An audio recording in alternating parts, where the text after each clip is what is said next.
All right, many thanks for staying. Now to our next story. Ordinarily speaking, when too many people are involved in doing a particular thing, the chance of bungling that task is 50-50. On the Seme-Badagry road, a major route that connects Nigeria to countries within the West African region, and aptly referred to as the gateway to the West Coast, we have recorded a choking 400 checkpoints. The Executive Secretary of the Nigerian Shippers Council, Emmanuel Jime, says trade among countries within the region is grossly affected. Is anybody listening? And is anyone out to change it? Dotun, is anybody listening? Well, we've all been listening. Okay. Will anything change? I don't see anything changing drastically if drastic measures are not taken. Now, it's like a case of the more you look, the less you see on the road. These issues have been there for so many years. And when you go for official communication, feedback on this, what you get is customs will say, we have only 3 checkpoints. The army will say, maybe it's about 3. Police will say, maybe about 10. Immigration. Security. So by the time you even add all of them together, you may not get more than 30, 40, 50. But we all know that the ones that constitute the most problem, the very problematic ones, are the illegal ones. The illegal that spring up, and within minutes, if any officer is coming around, they dismantle it? It's dismantled. You won't find those guys. Not to say that the officer does not know. No. It's not so much about that.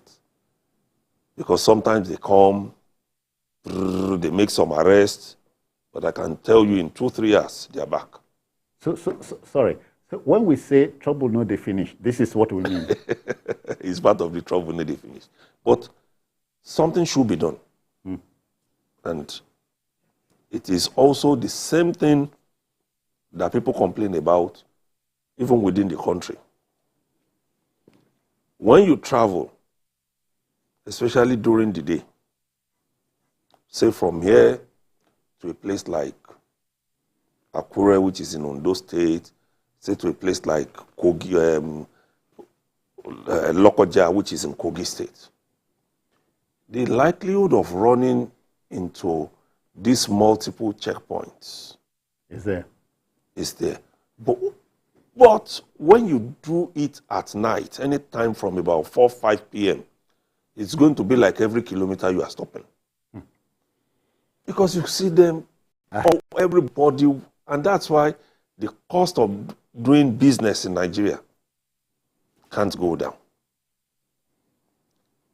Because you want to move your goods from Lagos to a place like Abuja, and you spend so much, and that's why you see the clamor. When you hear crazy things like to move yam, yes, harvested yam from, say, upcountry to Lagos, yes, you pay almost through your nose. We've even had reports. Somebody who lives with... Yams are not arms. Yes, somebody who lives with cattle from Kano going to Akwa Ibom, saying he pays over $1 million per trip. And these are not ghosts.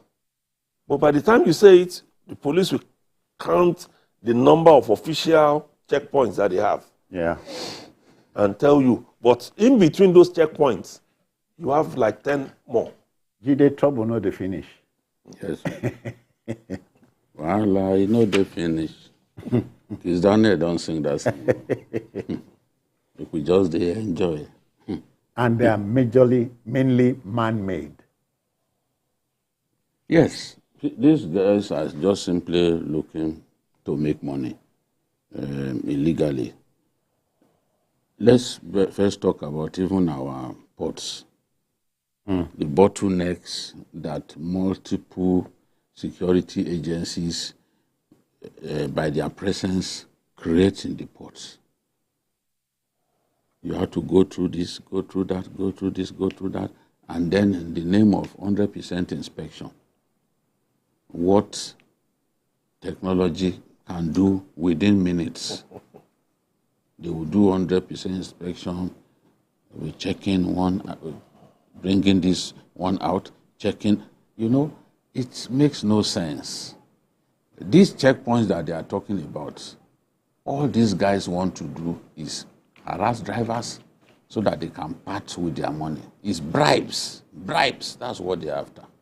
Now, we talk about high cost of goods and services in our country.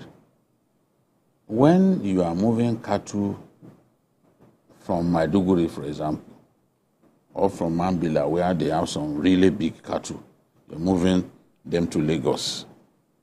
The number of checkpoints, some manned by soldiers, some manned by police, some manned by NDLA, some manned by immigration. Special task force too.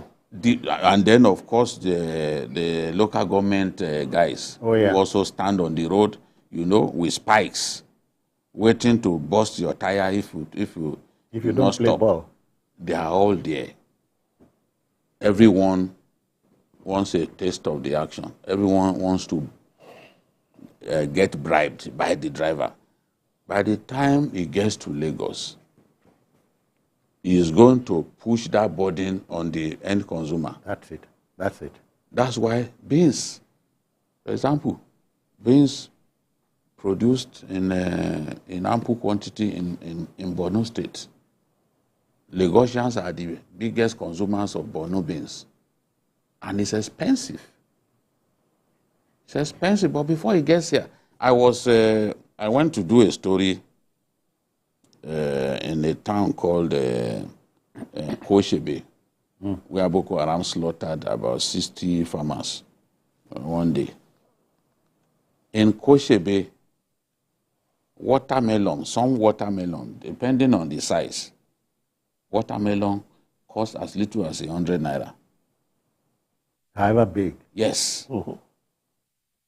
Depending on the size. The smaller ones, and those smaller ones are the most sumptuous. You taste them, it tastes far better than the big ones. Okay. Just about 100 naira. This is not something that they told me. I was there. In Maiduguri, it's like, Jide, it's like if you drive through the Benue country, Benue Plateau country. Oh, okay. Benue, oranges. They sell oranges in buckets. I'm going to get someone to do the story. A bucket for 100 naira. And you see, like when I went to Boko, I saw buckets of oranges, paraded by the roadside. Nobody was even buying them. Yeah. Because every community you go, have plenty of it. Yeah. Barnabas Gemade's community, for example, you see oranges all over the place. Every family has its own orange tree and all that. So to move produce from the hinterland to the urban and semi-urban centers where the farmer can get them sold is very expensive. Not just because fuel prices have gone up, but because of the layers upon layers of checkpoints that the driver has to go. I know you have heard about it. Many people pay through their noses to get posted to those checkpoints. They will bribe their bosses now. It's just like people asking to be posted to the Niger Delta, for example. If they post you to Bonny, for example, you don't have Mabida now. So now, ECOWAS, the point that Jime is making is that all of these checkpoints do not facilitate effective trade in the sub-region. Yeah. So that the goal of ECOWAS is even being defeated because people complain. They are in traffic for hours because of the greed. Sorry, Gidi, we have a gentleman reaching us from Lagos. Prayer, am I right? Good afternoon, welcome. Hello, my name is Barry. Yeah, Barry, welcome. How are you, sir? We are fine. Yeah. Why not that? Thank you very much for your contribution. Thanks. Thank you. We appreciate you. We appreciate the way you've been analyzing programs. Yeah. Thanks. Sorry, my name is Barry, not Barry. Okay. Perry. B-E-R-E. Okay. Not Barry. Perry. Let them correct it. Yes, B-E-R-E. Okay. Oh, are you Perry, in Big Perry. Brother? Are you in Big Brother? No. It's Barry. Yes. B-E-R-E, not Barry. PE. All right. PE is Perry now. General. Barry. Barry. Okay. Yeah. Okay then. I appreciate you. I think government needs to involve all this, to tell these policemen to evacuate the road so that, we can have a very streamlined each business in Nigeria. I think that's what government needs to do.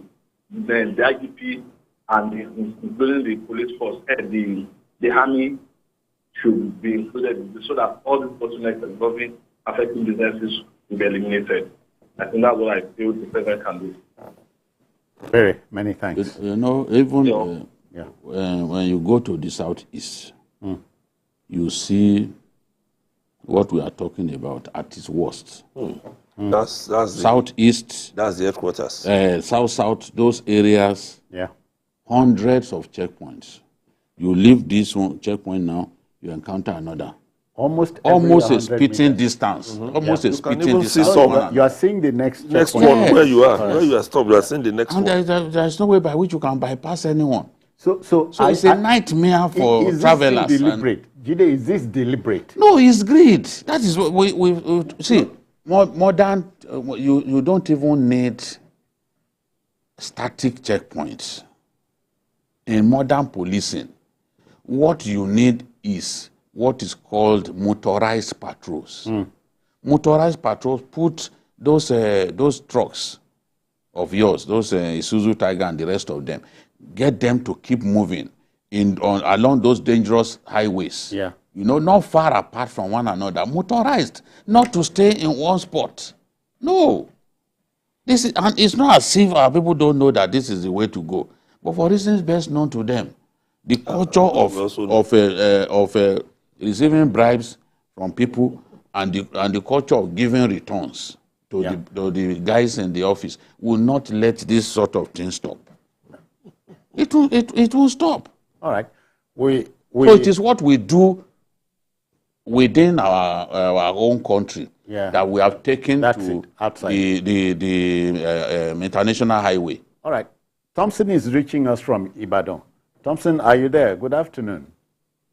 Good afternoon, everyone. Yeah, let's go. Good afternoon. Well done, Thompson. I want to thank BKO, thank Dr. and every other person in the studio for your good work, most especially like BKO. The matter that we are discussing here, I think we need to involve the Ministry of Transportation. Most especially, this matter is contributing a lot to the downturn of this economy. Yes. Truly speaking, we have wanted to convey some items from Ibadan to Onitsha last time. We were asked to pay $1 million plus. And I asked them, why are we paying up to this amount? They said, Oga, we must at least, out of that $1 million plus, pay more than 200,000 to these people on the road. Yes. So please, I will want to talk to Oga BKO. So please take this matter to the Ministry of Transportation. It's killing businesses. Thompson, they are listening to you. They are listening to you. It's killing businesses. It's true. I'm a player in the economy. It's killing businesses. I'm telling you the truth. We need to take this matter up. Otherwise, we'll be having a lot of issues in the administration. Thank you. Thank you, Thompson. Thank you. Doctor, we are in trouble. Our problems are mainly created by man, and they can be solved by man. If we are willing to. Now, look at the situation at the airport. At some point, when you want to travel out of the country. You put your bags on the table. They do what they call manual checking. That's after you have gone through the scanner, and they have asked you, do you have food items? If you have, you go to where you pay for it, and all the rest. What now happens is that even when your bag goes in, they still bring some people off the flight. They say, we saw this. Come and settle. After it was supposedly checked. So I can see, some scenarios started playing in my head. The day I saw the cargo train leave Apapa Port going to Ibadan, the one that is going to be extended to Kano, I can still see some of our guys getting on that train to trouble people, even for their cargoes. Because that's the way we play it. We solve one problem, and then another comes. Imagine the man who is saying from Ibadan to Onitsha. My sister has also gone through that part when she had to do some deliveries too for banks. They will tell you transportation for a truck is 300,000, but you must bring 1 million because they must settle. Otherwise, your goods won't get there. Your goods won't get there. So even the cost of settling is more than... And it's factored into the... Yes. So I can imagine that even when we put cargo trains on the road, we are still going to get away. These people will see that they still go and collect this money. I hope this story, which is true, will help what we're saying.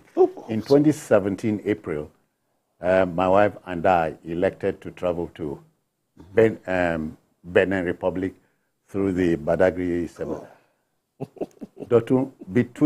And this is no joke, between mile 2 and Badagry, the thing where we see. Oh, come on. The time you spend at checkpoints will be more than the travel time itself. And you can't ask questions. You can't ask. If you ask, you'll be asked to come down. Upon uniform, upon uniform, upon. You'll be asked to come down if you ask questions. They'll pull you out of the bus or the vehicle. That's what happens. Or they delay you further. So even the drivers will be begging you, Oga, I beg, no talk again. Once they see that you speak once. Yes. Okay, our problems are man-made, and